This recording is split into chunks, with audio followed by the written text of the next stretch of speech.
Okay, so all those things that you did on your timeline back there, most of those are part of your culture. Do you have an idea, Mr. Logan, of what the word culture means? All right, what's your idea? Okay, so I think culture means like history. So like culture is like your legacy. Your legacy, like what you leave behind. Okay. Grayson, can you tell me in another way what you think culture means? Yeah, it's what your family does. It's what your family does. Okay. Mason, what do you think? The way you live. It is the way you live. It has to do with your shelter, your clothing, your music, your food. Okay. It is culture is basically your way of life. Okay. It involves your food, clothing, shelter. So your meaning for culture, it's your way of life. Way of life, or the way you live. Way you live. The other box says an example or a drawing. Can you think of some examples? What are some important parts of your culture? Some important parts of your culture. Some important parts of your life. Jacob? Music. Can you be specific? Certain type of music that your culture likes to listen to, or a certain, or just music in general? Hip hop. All right. So some type of music. So this is your example for you in your life. So if you listen to country music, you can put country music. If you listen to pop, you can put pop. What else? Other examples, some parts of your life. Grayson? I listen to like ancient Indian music. Okay. What else besides music is part of your life? What else is in this picture? What else, Julius? Birthdays, celebrations are 100% part of your culture. Celebrations. I thought we were supposed to draw a picture. It says example or drawing. I want to draw. So you could draw something for celebrations. We have birthdays, we have weddings, we have anniversaries. There's lots of things that we celebrate. There, I drew a cake with a tiny candle. What else is part of your life, Cassie? Your clothing. In some cultures, we wear different types of clothing, or they might have a different style or different outfit design that they normally wear. So there's culture for you. It has to do with your way of life, your food, your clothing, your shelter. What's the next word? How do you think you say that? Pre-Columbian. How do you think it? What? Pre-Columbian. Pre-Columbian is right. What does the word pre mean? That beginning part, pre. What's that mean, James? It's like it hasn't happened yet. It hasn't happened yet. Not quite. What does pre mean, Callie? Does it mean like the first part of your life? Oh, you're getting closer here. Getting closer. Mason? It's happened before something else. Pre means before. Pre equals before. What do you think Columbian means? Do you know this guy right here? Yeah. Who is that? Christopher Columbus. Christopher Columbus. So pre-Columbian must mean what? Before Columbus. Pre means before, and we're talking about before Columbus. You could say Columbian equals Columbus. So pre-Columbian means before Columbus.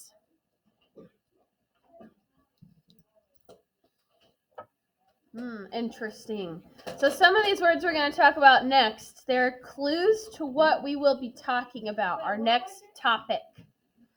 Pre-Columbian, it means before Columbus. Because pre means before, and Columbian has to do with Columbus. Can you think of some things that might be considered pre-Columbian? You think of an example or something that might be before Columbus. This one's kind of tricky. Grayson? Oh. Just scoot to the circle table for now. Separate yourself. Callie, did you have an idea? I saw you had your hand up for a minute. I realized that what I thought it was like clothing because it's clothing, but then Nope, not quite. Mason, what do you think? Indians? Yes, so we're going to be talking about Native Americans next. And usually, when we talk about Native Americans, we're talking about what they were like before Columbus, pre-Columbian. So, Native Americans would be pre-Columbian. What about dinosaurs? Yeah. They would have been alive way before Columbus. You could call those pre-Columbian. Can you draw a dinosaur? Oh, I'm going to try. I know some big dinosaurs. Are you laughing at my dino? No, it's I guarantee my dinosaur is better looking than yours. Here's my dino. Here's his legs. And then there's his tail. Looks pretty good to me. There's an eyeball. And I'll pretend he's eating a tree. He's not a stegosaurus. He's a long neck. A brachiosaurus. There you go. Here's my tree. He's eating the tree. Okay? So things that are pre-Columbian are before Columbus. Okay. You have another example, Grayson? Yeah. Okay. What's your example? A unicorn. A unicorn. Pre-Columbian. Probably. Real. Probably. These two. All right. Okay, so we've got ancestors and descendants. Here's a picture. I don't want you to say anything. I just want you to look at it. Don't say nothing. Just look at it.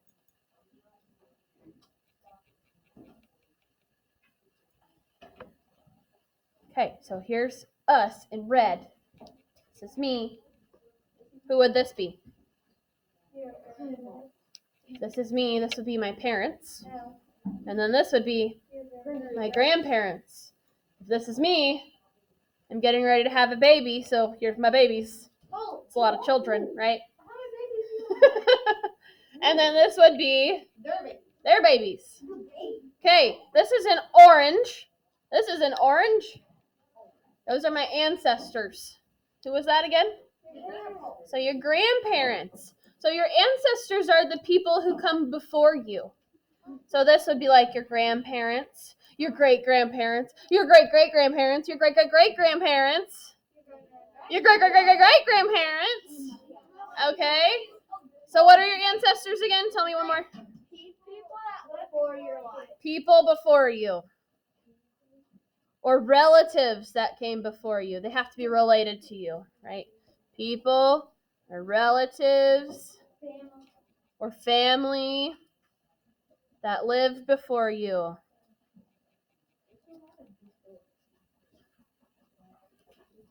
Makes sense since we're talking about the past, right? We're using the word before a lot. So people or relatives that lived before you. They are your ancestors.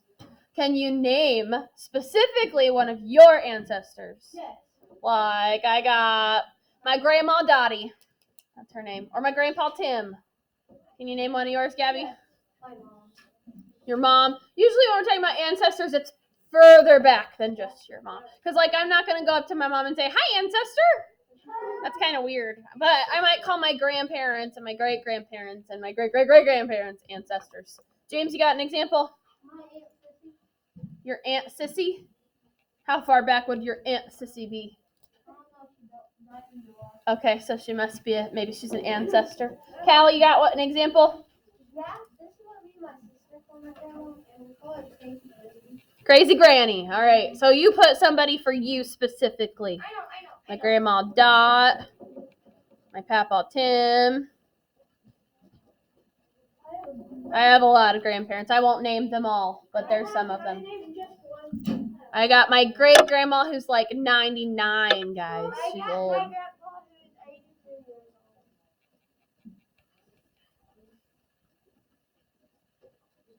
old. Great grandma Bulock.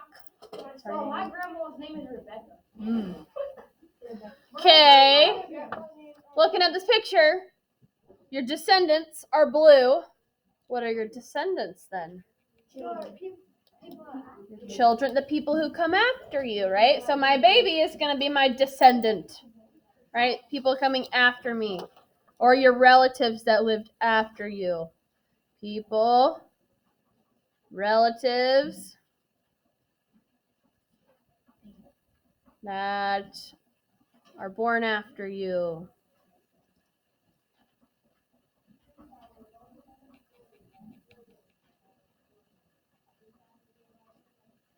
Or that live after you.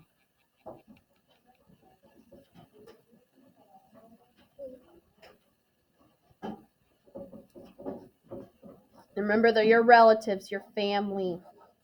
So, like, Miss Sarah is younger than me, but she's not my descendant. She's not my kid. She's not related, right? Or Callie's younger than me, but she's not my descendant because she's not my relative. Gotta be related. We are related. Yeah, we are. Don't you? Are we family? Yeah. Oh, I appreciate that so much. We're related because we're all All right, let's talk about examples. What can we put for examples? What can you put for an example, Cam? This one's difficult. You guys don't have any descendants yet. You sure? Who would your descendants be, Gabby? Okay, so maybe I'm wrong, but I'm his godmother. She's a baby. I am a descendant, or I have a descendant, whatever you want to say. Okay, so we're not related, but yes, your kids could be descendants. What about in this picture? If this is me and this is my kid, who's this? My grandkids, right? So your kids and your grandkids would be examples. All right, so I drew my baby. Can you pronounce the next word there?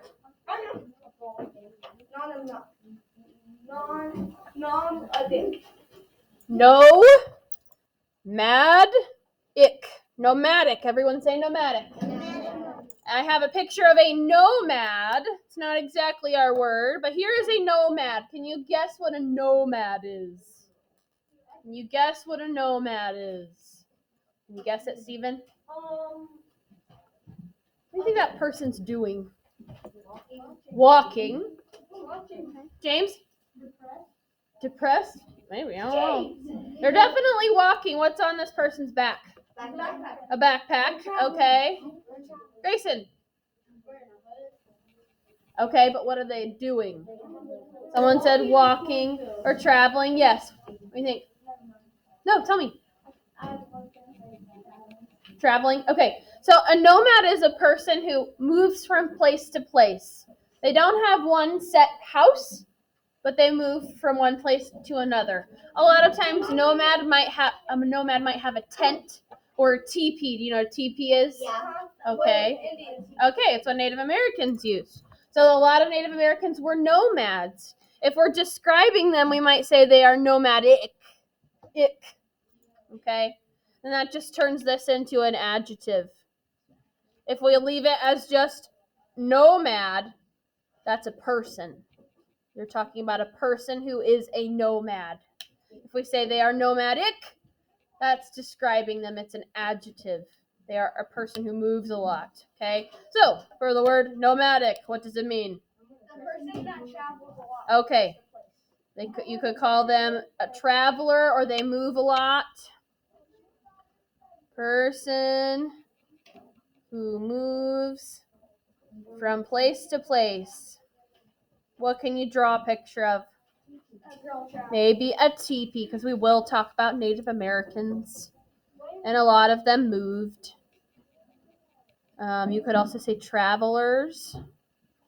What about people who live in campgrounds or RVs and they move to different campsites every once in a while? Could you call them nomadic? Yeah. Yeah, you could. You could say travelers. You can say some Native Americans. Yes, Cassie? They're migrating. They are migrating. That's another word we'll use. Migrate. Or migrating. I'm going to draw a teepee. Here's the little hole for the teepee. I might try and draw a little camper trailer. I saw what my brother built a farmer's pipe. Yeah? But that wasn't our old. Here's my door. Here's the wheels.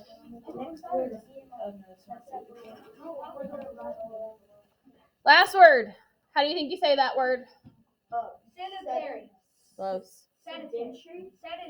Sedentary. Everyone say sedentary.